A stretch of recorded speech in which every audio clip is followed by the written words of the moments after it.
Convidamos até o palco o senhor Eberton do RPPS de Cacilândia, Eberton Costa. Ele que fará a mediação da nossa próxima palestra, que terá como tema rentabilidade, como a governança protege seus investimentos. E para palestrar essa importante palestra, nós convidamos Samantha Zanichelli.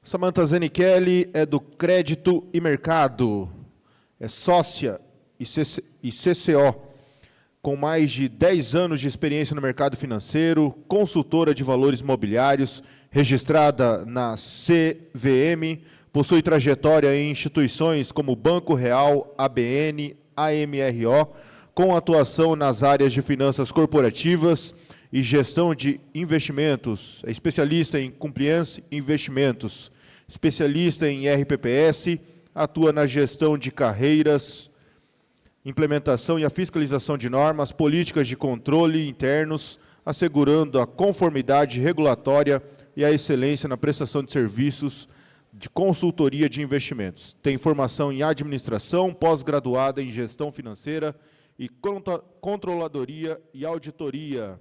Passamos, então, a palavra ao nosso mediador, Eberton Costa.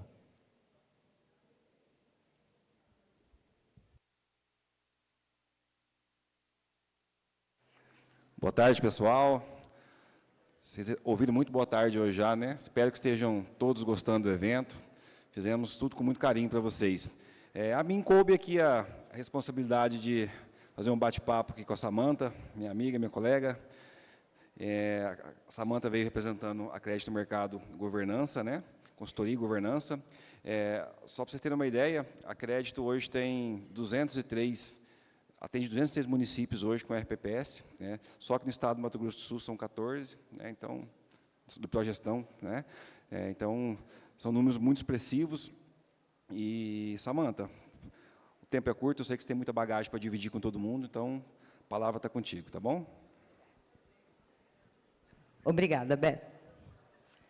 Boa tarde, tudo bom? Bom, o tempo é curto, tenho 20 minutos, vou tentar passar para vocês a essência realmente da governança na proteção do RPPS. E hoje eu escolhi o tema investimentos para mostrar para vocês esse pilar de proteção. Tudo bem? Vamos falar um pouquinho na questão da governança e como ela protege o gestor dos recursos. Hoje, dentro do RPPS, quem que toma a decisão? Dirigentes, conselheiros, comitê de investimento e tem o conselho fiscal que fiscaliza essas decisões. Tá? Então, grande parte das decisões de alocação, elas passam pelos principais órgãos do regime próprio. Sem processo de documentação, você também não protege o seu RPPS. E quando chega na alçada da auditoria, no âmbito da governança, sem a clareza da documentação quanto à tomada de decisão, você fica refém da fiscalização. Tem um... Não tem. Volta para cá.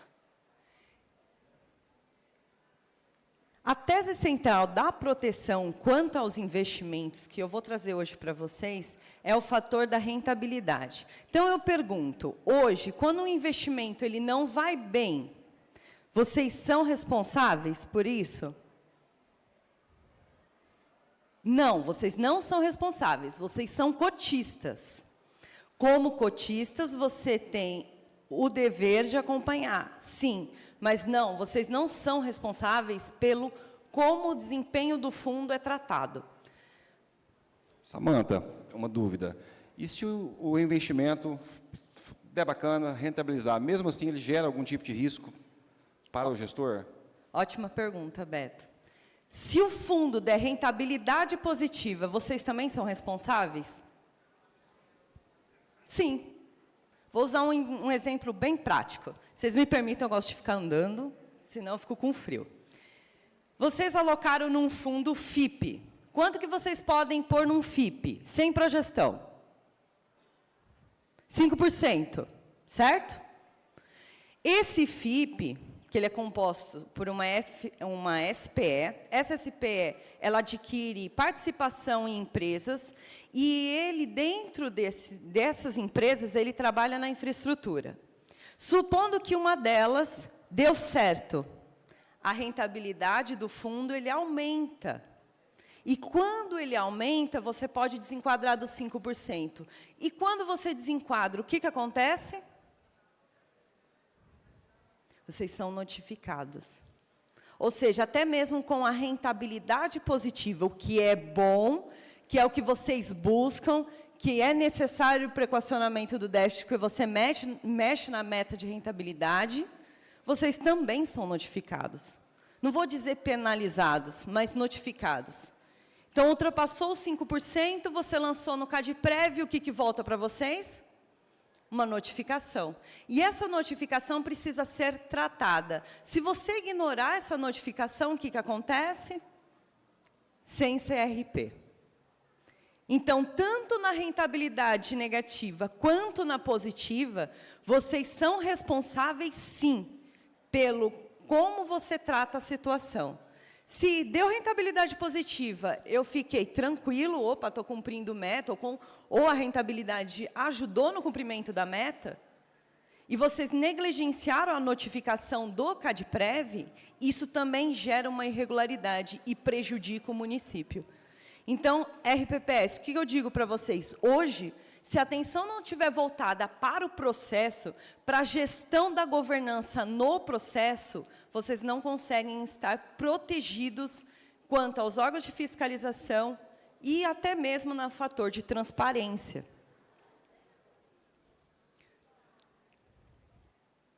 Eu trouxe alguns números para vocês para falar da questão dos processos e da governança documental.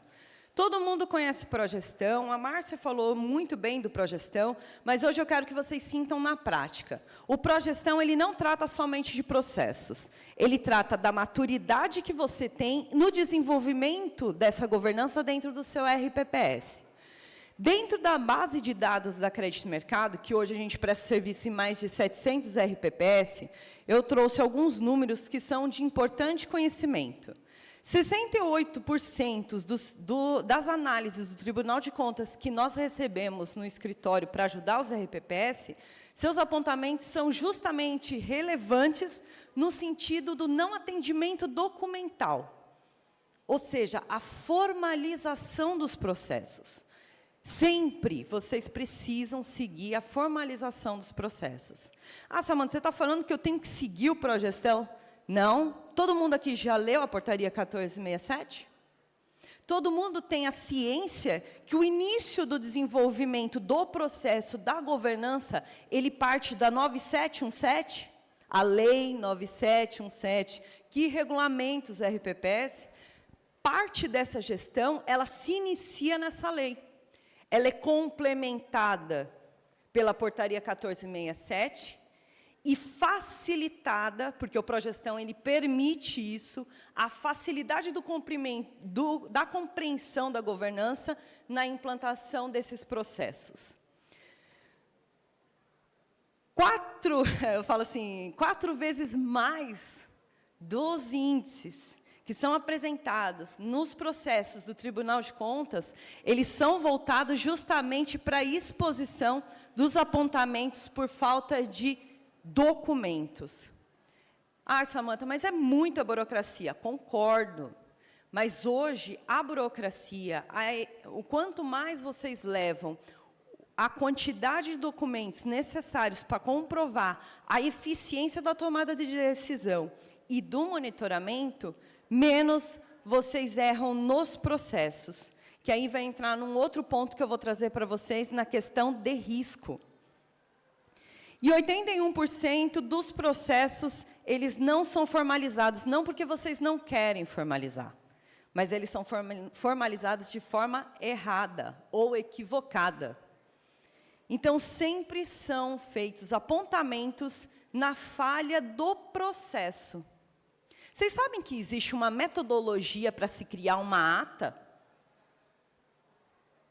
Alguém já viu essa metodologia? O Tribunal de Contas tem, está disponível no site.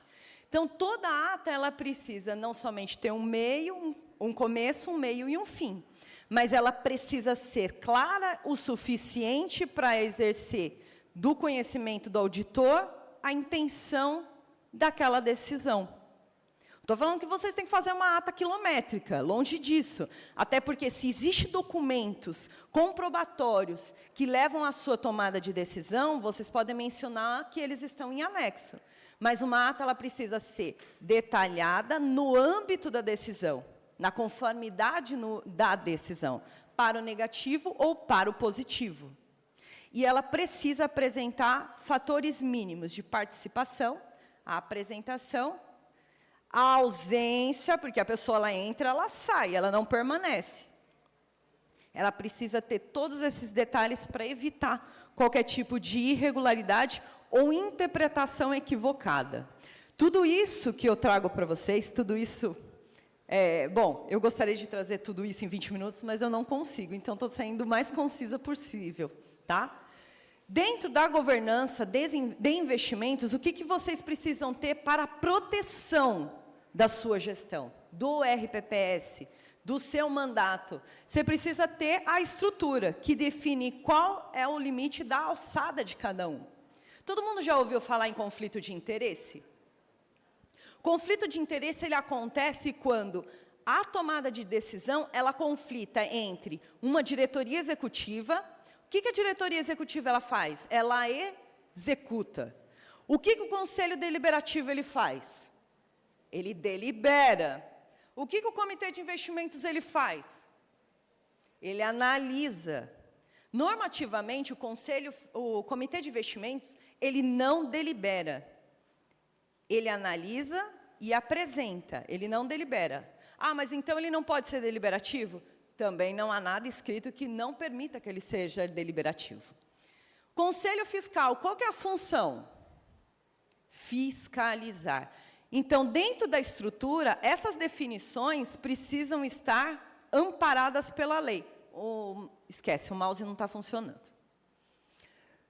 Segundo ponto, processo. Como a decisão foi tomada? Tudo parte de um início. Vamos lá, aqui no evento. Quantos estandes vocês foram ao total? Vocês foram em todos. Vamos falar especificamente de investimentos, que é o tema da palestra.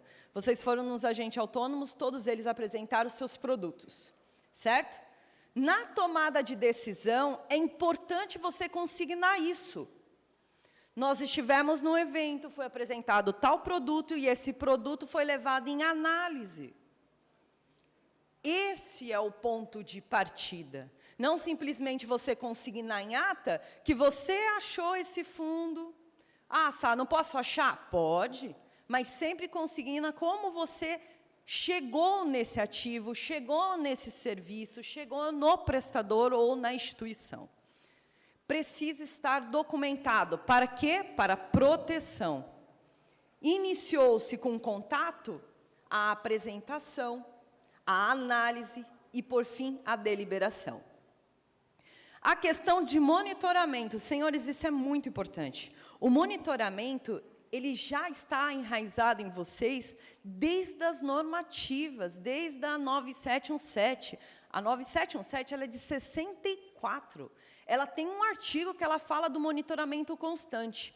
Vocês aplicaram um fundo 100% títulos públicos, com uma taxa de administração até que coerente, e você deixou lá porque a volatilidade dele não é tão pertinente para a sua observação. Porém, você achou um outro fundo, 100% títulos públicos, com uma taxa de administração menor, e você pretende fazer uma análise do impacto da taxa de administração nesses dois fundos. Isso é monitoramento? É monitoramento ou não? Vou mais além. Vocês têm fundos estruturados. Todo mundo aqui acompanha ou lê o o rating que é emitido pelos fundos estruturados, principalmente os de crédito? Precisa se ler. O monitoramento é aportei, morreu ali? Não. É acompanhar efetivamente o que acontece e como acontece. Os relatórios de rating, ele traz a perspectiva para o próximo rating. Se vai diminuir a nota ou se vai aumentar a nota. Se você está dentro de um monitoramento e você viu no rating que essa nota vai diminuir, qual é a atitude que você precisa tomar? Ir atrás do gestor para entender o que estava acontecendo, e como e o porquê. Isso faz parte do monitoramento que protege o seu regime próprio. E, ao identificar tal circunstância, submeter ao conhecimento de todos, não guardar para si. Conselho, fizemos a diligência. Esse nível de monitoramento que eu estou passando para vocês, ele visa justamente o que a gente chama de diligência. Dentro do compliance, a gente chama de due diligence. E o RPPS pratica isso sem conhecer propriamente a palavra, que chama-se due diligence. E o último, a questão da transparência. Senhores, vocês são órgãos públicos. Quanto maior o nível de transparência, maior a efetividade da comunicação, não somente com os interessados, como com os órgãos de fiscalização. Essa transparência, ela precisa ser clara e concisa. Não adianta vocês criarem um site cheio de abas, cheio de páginas, que as pessoas não consigam se localizar e, principalmente, ter acesso aos documentos. O grau de transparência de vocês precisa realmente ser conciso, de uma forma onde o próprio tribunal pode entender como é o seu processo. Mapeou, manualizou, sobe no site.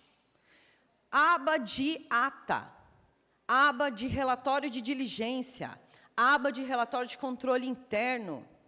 Vocês querem ver e conhecer os melhores sites? Procura o pessoal que tem o Progestão, a partir do nível 2. Ah, só posso olhar de nível 4?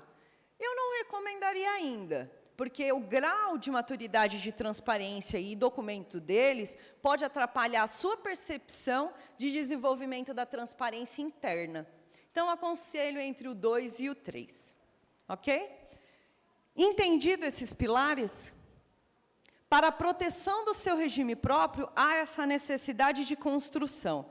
Parece muito óbvio o que eu estou falando, vocês me permitem, eu vou passar os slides, que eu tenho 5 minutos. Vocês precisam entender a cadeia de responsabilização. Hoje vocês são responsabilizados pelo seu ato, então você precisa ter o registro dele. Vocês são questionados, então você precisa ter o controle deste questionamento. A ausência da prova formal, vocês precisam formalizar todo esse processo. E a responsabilização do gestor, porque se você não tem uma cadeia bem estruturada, vocês são responsabilizados pela pessoa física. Isso é ruim, isso é péssimo.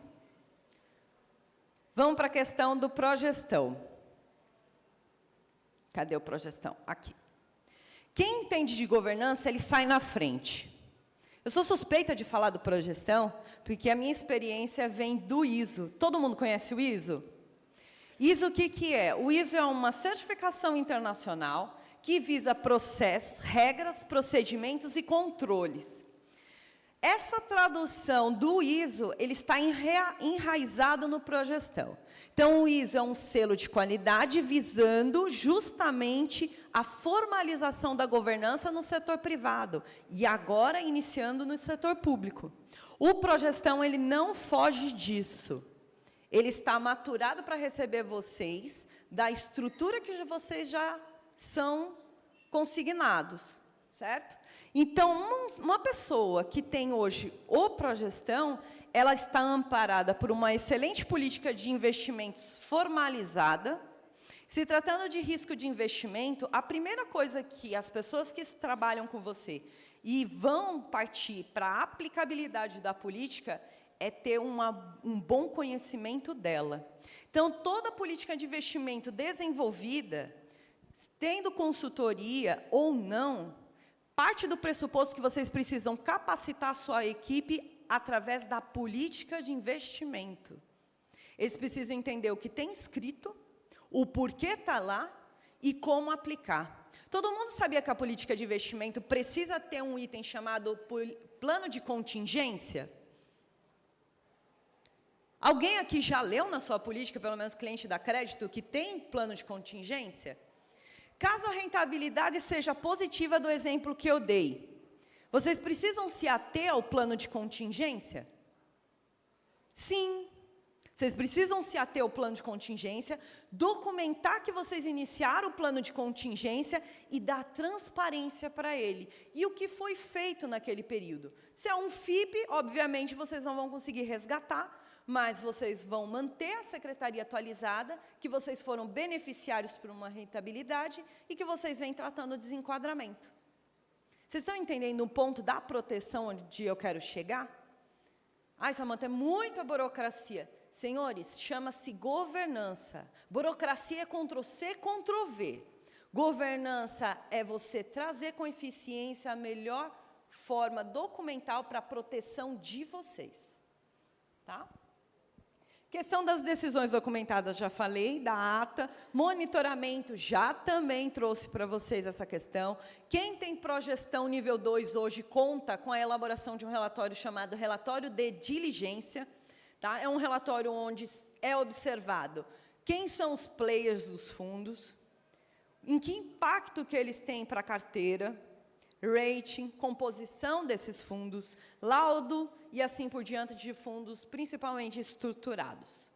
Cobertura processual em qualquer auditoria. Já pensou, você chega ao Tribunal de Contas, eu queria ver, está aqui. Mas eu quero ver, está aqui. Mas por que está aqui? Mas por que você não bateu meta atuarial? Por causa disso, meu relatório, porque eu não cumpri a meta atuarial em X mês. Por quê? Setor público, vocês não conseguem ter autonomia de manuseio da carteira de investimentos sem passar por uma ordem de deliberação. E isso vocês perdem o time de investimento. Então, muitas vezes no mês, vocês podem não conseguir a rentabilidade ideal para o cumprimento da meta no mês. Faz um relatório. Por que eu não cumpri a meta no mês? Por fatores econômicos. Samanta, mas é tão dificultoso. Não, não é. Faz parte do exercício da vida de vocês dentro de um regime próprio. Uma consultoria que implanta a progestão, que implanta conceito de governança, ele vai, com certeza, exercer. Ele vai exercer um trabalho que considera o seu suitability. Senhores, se familiarizem com essa palavra, suitability, perfil do RPPS. Se você é de médio, pequeno, médio e grande porte, qual o seu patrimônio, que nível de progestão você tem, qual é a sua classificação de investimento, se você é mais conservador, se você é mais moderado. Tudo isso precisa partir de uma imparcialidade, considerando não somente a política de investimento, mas essa análise de suitability. Documentos e critérios e decisões devidamente relatados. Todos os relatórios de vocês precisam estar consignados num manual. Vamos supor que vocês saíram, não fazem mais parte da gestão, mas quem entrar vai encontrar esse manual e saber passo a passo do que ele precisa fazer para dar continuidade ao trabalho que vocês já exerciam. A implantação do Progestão, importantíssimo vocês considerarem esse selo de qualidade. Progestão, melhor ferramenta de gestão hoje. É a melhor chancela da validação da governança que seu RPPS possui e pode possuir. E pensa na construção ainda mais na amplitude da governança, porque o Progestão ele ainda tem muito caminho a se maturar, principalmente no que diz de fator de matriz de risco. Não existe somente o risco do investimento, mas existe também o risco operacional administrativo. E vocês precisam começar a entender o quanto isso impacta na vida de vocês. E, por último, a evidência. A evidência. Nossa, Samanta, você fala evidência como se eu estivesse sendo investigado. Pensa exatamente assim. preparar a quantidade de evidências necessárias para que vocês possam se blindar, para que vocês possam se proteger. Senhores, muito obrigada. Foi um prazer estar aqui com vocês. Agradecer à ADIMP por essa oportunidade e estou à disposição caso vocês tenham dúvida de alguma coisa. Nós estamos lançando o primeiro sistema do Brasil, tá? Em questão da implantação e manutenção do Progestão. Tá? Nós vamos fazer a inauguração dele ainda este mês. E eu convido vocês que eu faça uma apresentação pontual no nosso estande. Muito obrigada.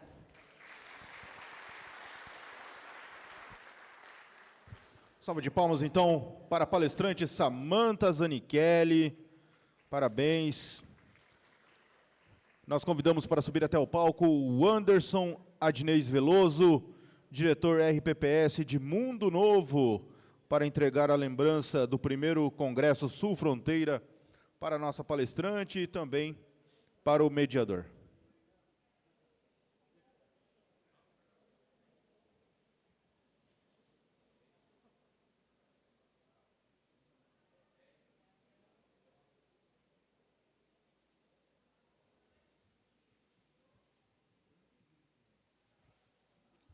Coloca o QR Code, por gentileza. Pessoal, só lembrando, esse questionário, ele é da parte de concessão, tá? Que vai afetar praticamente todo mundo. Vou colocar o QR Code de novo aqui, que passou bem rápido, tá?